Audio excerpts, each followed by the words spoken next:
Nami here with OMAC, and today I'll be showing you how to remove and place back adapter on wiper blade. Here in this example we have 28-inch wiper blade. Wiper blades are coming with 11 adapters. The last adapter will be already installed on your wiper blade. How to remove the adapter? Push it towards the outside.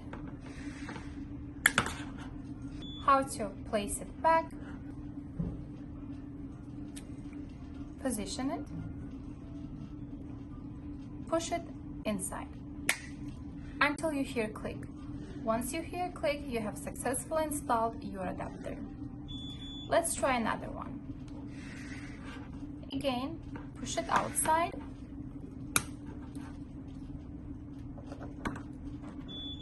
The adapter I have here is M45. First, position it.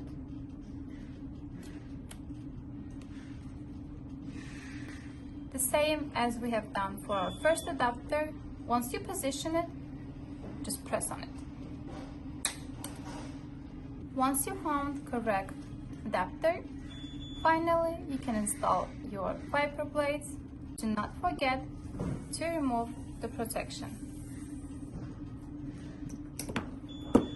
If you still got questions or unsure which adapter you should go with, just go ahead and contact our customer service or leave a comment below. Thank you for watching.